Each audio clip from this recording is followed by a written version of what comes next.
Welcome to the Becoming Aware podcast, where I, Genevieve Faulkner, share what I'm becoming aware of. Hello and welcome to the Becoming Aware podcast. My name is Genevieve Faulkner, your host. And if you're watching this on YouTube, hi. So I have not been on social media all that much, or on YouTube, or doing my podcast at all very much over the past year. And the reason for that is that over the last couple of years, I had a number of different things happening, one after the other. At the beginning of last year, I bought a house, which was quite stressful, but I had all of these things that happened before buying the house, and all of that kind of accumulated in a way that required me to take a step back from my social media and really focus on resettling in my house with my kids after my divorce. So that's why I've not been online and creating videos so much, is because I wanted to create that sense of a kind of really grounded foundation for myself and for my girls, so that I could contribute to people from a real balanced space. And so I'm back online now, hopefully creating podcast episodes and videos weekly, and hopefully contributing to you guys becoming more aware by sharing the awarenesses that I have. So if there are things that you would like me to talk about, feel free to let me know. You can let me know in the comments, you can send me an email, ask me to create a video on something. Like, my target is to assist people to grow. That is what I love to do. So if there's a way I can contribute to you doing that in whatever area of your life, particularly with, with regards to consciously creating your life, whatever subconscious stuff that you need to kind of bring to light, all of the weird and wonderful stuff with regards to psychic ability, perceiving futures, all of that kind of stuff. Like that's the kind of stuff that I tend to be able to contribute to people, all of the weird and wacky stuff. So today I wanted to talk a little bit more about consciously creating your reality. So recently I kind of went over a class that I had created a couple of years ago called The Keys to Having Everything You Truly Desire. And I recreated the class. It's free online, so you can check that out. I'll leave a link below this video so that you can find it. But the main thing about that class is really teaching people, like, the key to having a reality that really works for you is to know what works for you, right? And that class is about helping people to get to that place of knowing what works for them, and what they, getting really clear about what they want to manifest. But I wanted to talk a little bit more about that. For those of you that may not be clear at all, like it might be that you don't know what direction to head in. You may feel very confused about, like, even the idea of, like, really knowing yourself, or you may not kind of fully get what I mean, okay? So what I'm talking about is really, like, when you are 100% willing to be yourself, like the being that you are, beyond all of the personalities that you have, or that you've had assigned to you in this life, but more functioning from that space of including everything that you are, the easier you have the ability to manifest things that are in alignment with who you actually are and who you came here to be, right? The reason for that is because the more you're not hiding behind any kind of wall, or you've separated or fragmented from parts of yourself, the more access you have to all of the energy of your being that allows you to be in flow with yourself and the universe. So what is it that creates you not being that way? Like, what is it that creates that inability to know what it is that you actually desire? So there are a number of different things. So I'm just going to talk about them. Hopefully it will bring some lightness to you, or some awareness to you with regards to where it is that you're kind of limiting or stopping yourself in some way. So the first thing is, the thing that stops us from really knowing what we want, like, or knowing which direction to take, or knowing what choice to make next, is blockages with regards to our awareness. So what creates that a lot of the time is where we've actually put a wall up to receiving more information. A lot of the time, because there's something that we've been aware of that is either too painful, too hard, or too confusing to be able to receive. So our nervous systems, our bodies are constantly picking up so much information from the world around us, like all of the time, way more than we often realize consciously with our brains.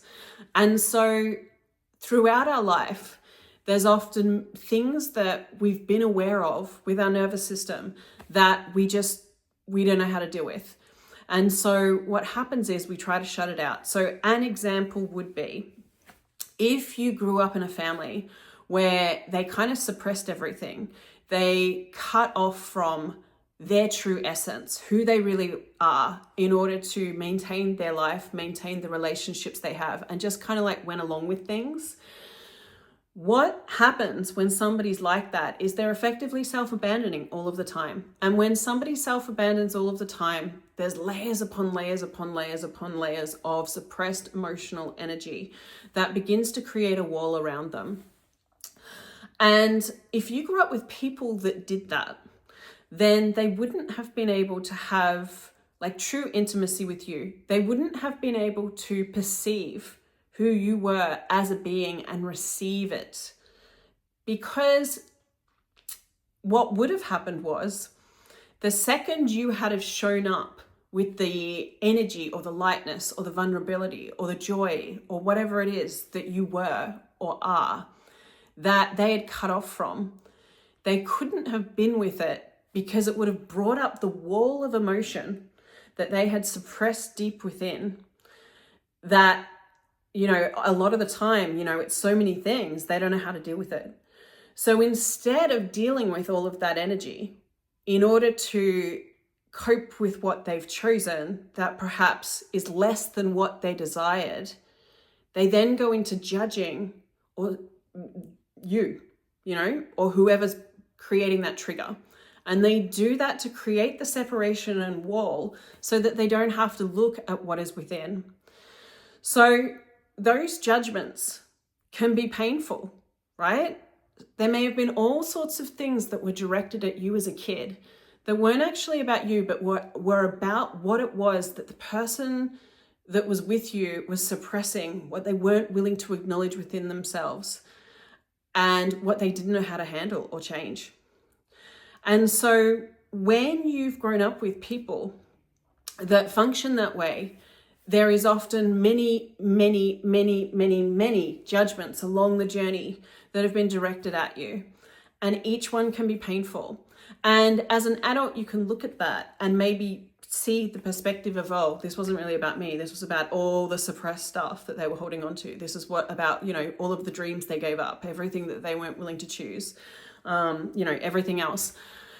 But as a kid, when all of that energy is being kind of judged, or you're being judged, and that energy is being directed at you, and you're aware of the separation that it's creating and all of that intensity of all of the suppressed energy, that creates a lack of safety. That creates instability. It creates a sense of, you know, like if the people that are supposed to be caring for you are not actually caring because they can't even receive what you are or who you are, then that's scary, right? As a kid, that's scary. So in order to protect yourself, sometimes what happens is you'll create this block to being as aware as you actually are, so that you don't have to deal with the fear, so you don't have to deal with the pain of not being received, of being rejected, of being possibly vilified or looked down on, or whatever it was, like whatever defense mechanism they directed at you in order to maintain their reality the way that it was, so that they didn't have to deal with what was within. Like, what happens with that is slowly you would have then done what they were doing. So in order to try and create a sense of peace for yourself, meaning that if you self-abandon and separate from your awareness enough and don't acknowledge everything that you are beyond what they could receive, then maybe that energy of judgment won't be directed at you in the same way. It never actually works like that. So often they will keep on judging. So this is kind of like the insanity that a lot of people grow up with, you know, and the way in which people's minds work. This is what they end up creating, but it doesn't actually create the result that they desire. So as a result, as an adult, you can often have these blind spots to awareness because you've got to the point where there's all sorts of things that maybe you've suppressed that are too painful or too hard, or, you know, you just don't know how to move through that energy. So you just kind of function from the not knowing. Okay, so there's a process. So for those of you that this hits, there is a process to unraveling that. I highly recommend you do it though, because it is worth it. Like all of that creates that solid kind of wall between you and you. And that can be very, like, it's not necessarily one wall. It can be many different walls within your subconscious, separating all different parts of you through this system of judgment that actually fractures your ability to be the power of you to be able to create reality, or the reality that works for you. So the process to go beyond that is asking yourself, like, what is it that I've been aware of that I haven't wanted to acknowledge? What have I decided is too hard, too difficult, or too painful to be with? There is nothing that you cannot move through if you allow yourself to, okay? But the key is being willing to be that demand of being with yourself, being present with yourself, allowing yourself to receive all of the awarenesses of what was perhaps directed at you without having to take it to heart, without having to make it personally. From the space of being an adult, you don't have to see it through the eyes of being a child and see yourself as being unsafe. As the adult, you are safe, and you can acknowledge that, you know, maybe they had it tough. Maybe it was the times that they grew up in where, you know, there was all sorts of like dynamics, inequality, all sorts of things with regards to men and women or whatever, that created those situations that created perhaps your parents feeling like they had no choice. Whatever it is, if you can be present with yourself and acknowledge more of the picture of what was going on, and allow yourself to acknowledge or be with yourself in a way that perhaps you had have wished that you had have been, you know, received in that way as a kid, then that will often shift those blocks with regards to your awareness. If what I'm effectively saying is you've got to be willing to see all of the ugly bits, all of the dark bits, all of the bits of the people that you grew up with and the people that you're having relationships with now that don't fit the picture of, you know, the idealized reality of what parents, family, or whatever should be. It's only when you're willing to see that you can have ease with being aware. But it's not a comfortable journey, but it is one that's worth having, okay? So the second part of this is often it's like you won't be able to connect to yourself because of the emotion you don't want to feel. So it very much connects to all of the awareness, because a lot of the time, like, awareness it's so instant, like it's so fast. So you've received all of these different things about all of the judgments over time, and our brains are so fast. So in a second, we can create this emotional response to what it is that we're aware of and then shut it all out, right? So with regards to the being present with the awarenesses, there's often all sorts of emotions attached that have been suppressed that go along with the awarenesses that we haven't been willing to have. And so we can have all of this resistance as that builds up to being with the emotion because we decide that it's too big for us. And as kids, it can seem that way. You know, if you can think back to being a child, or if you've been around children, they can have this intensity of emotion that's so big, like it's so big for their bodies sometimes. And so, but they're willing to move it, you know, when they're being like that, they're moving that energy. But us as adults, we don't often allow ourselves to get to that place. We don't allow ourselves to go through that motion of releasing the energy in whatever way we need to. And instead we hold back and we keep that beneath the surface.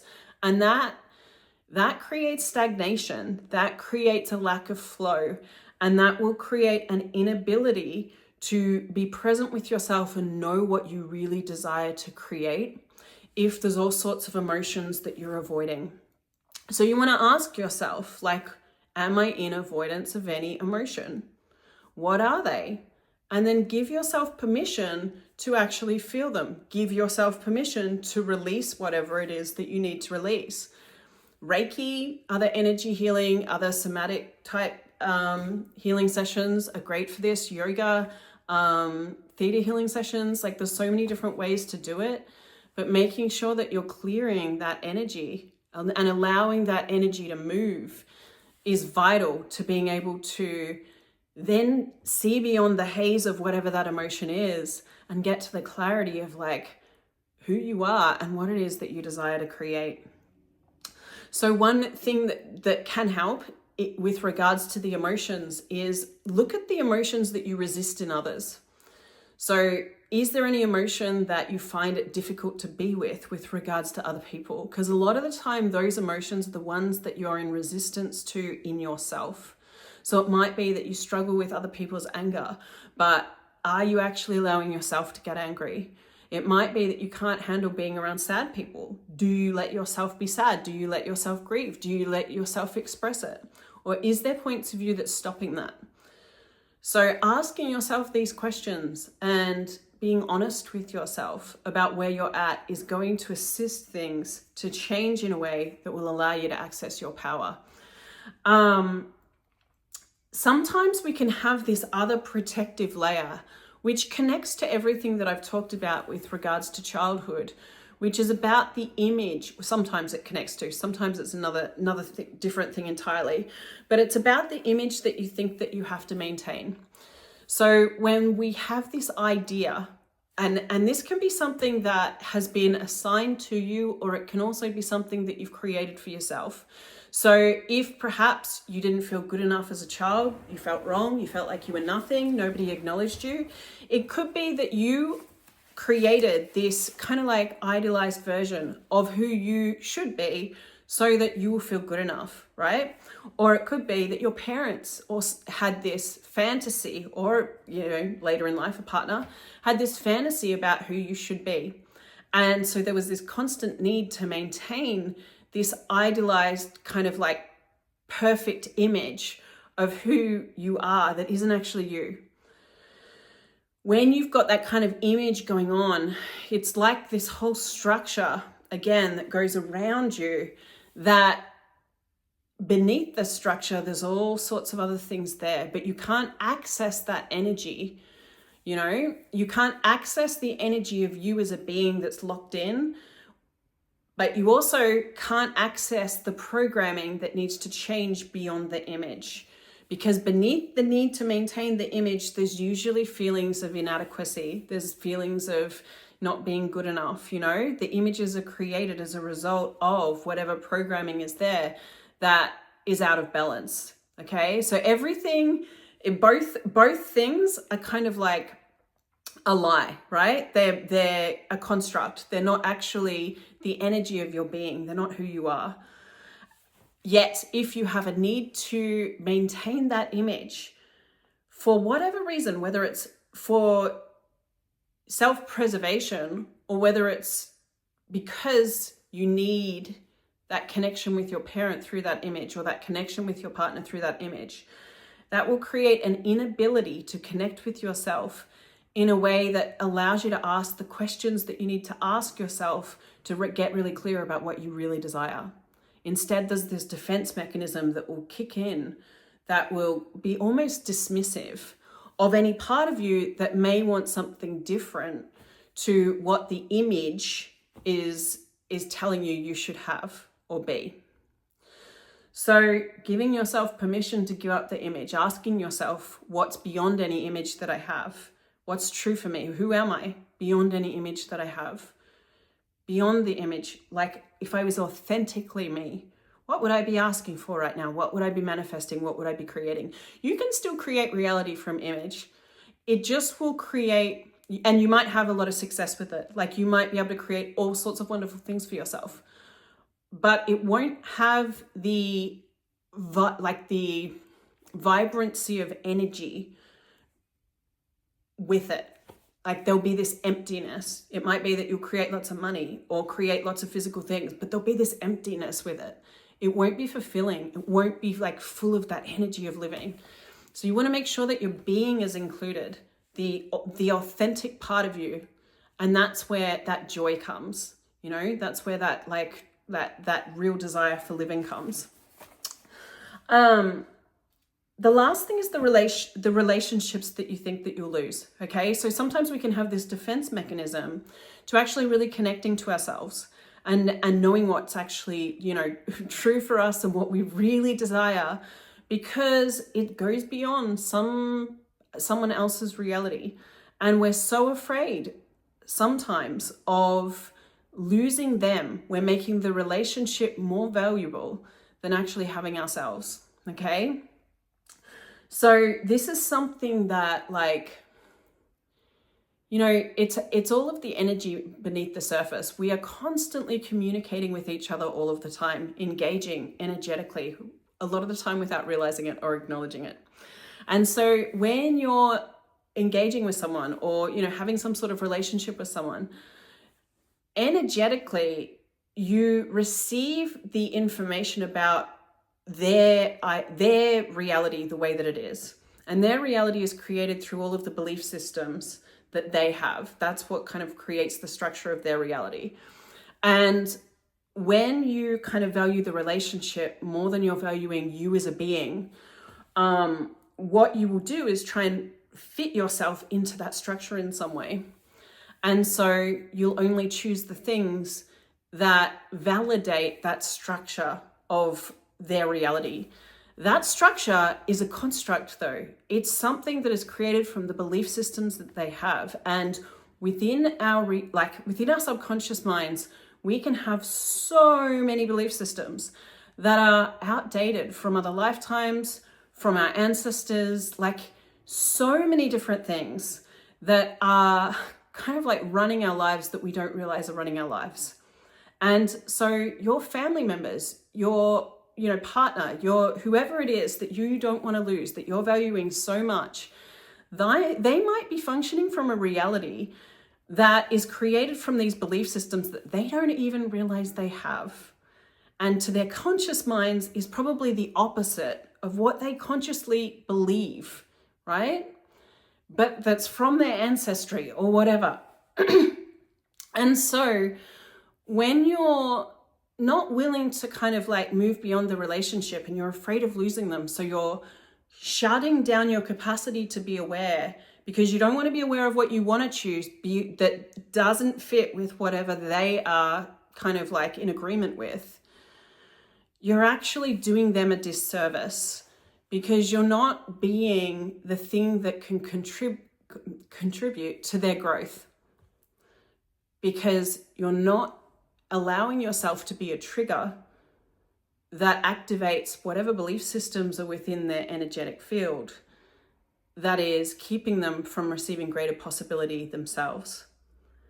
In order to create great relationships, you have to be willing to be a trigger for the other person, meaning that you be something that is activating those belief systems that creates this reaction within them that then causes them to have to acknowledge what's there and then maybe shift and change it, or maybe choose not to.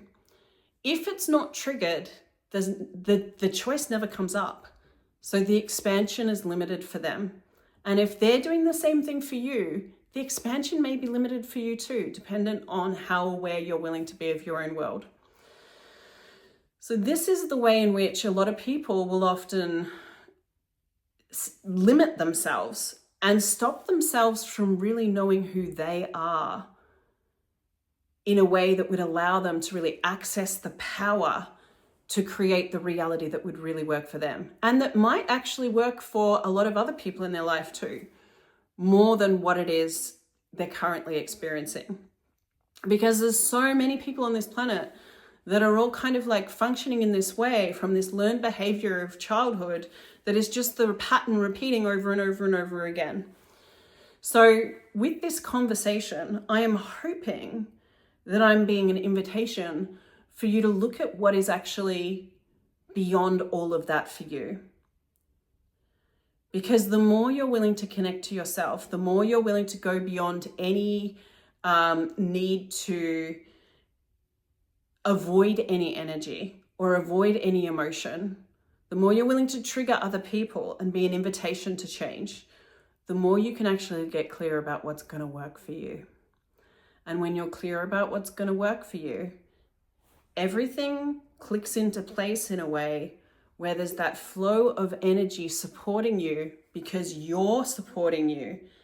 So everything kind of like becomes synchronized, and the possibilities begin to kind of show up. So I think that's kind of all I wanted to share today. If you are wanting more assistance with regards to this, go check out my free class. It's different to this conversation. It comes with kind of like a questionnaire and whatnot for you to get really clear about what it is that you're asking for and whether those asks are actually yours. And will just kind of like help you to get more of your energy in alignment with your desires so that hopefully you can create them or manifest them with a lot more ease. If this particular conversation triggered things within you and you know that there's things that perhaps you would like to work on that go beyond perhaps just doing things by yourself and you'd like some assistance, I am doing one-to-one sessions of theta healing, which can help shift and change so many things within somebody's subconscious, help them to release the energies, the emotions, the belief systems that are no longer working, and help them to have that greater connection with themselves, the being that they are. And I'm also teaching that next month online. So if you're interested in that, it is an amazing modality to assist people to have that vulnerability, to have that sense of knowing of themselves, to connect to source energy, and also like learn really the art of energetic communication in so many ways. So there's all sorts of cool exercises with regards to like, talking to angels, loved ones that have passed, so many different things, perceiving futures, like so many different things. It's really cool. So I am going to be doing that next month, February 26th. And just so that you know, if you would like more support with regards to creating your own reality, I do also have the Create Your Reality Club starting again this month, which is a monthly meetup group online where we address whatever energies are up and just assist each other to kind of create a clear path to whatever the target is. So if any of that interests you, I'll leave links below this video. But yeah, I hope this has contributed to you guys. And if there is anything that you would like me to do a video on, remember, feel free to leave a comment. Thanks for listening, guys. I appreciate it.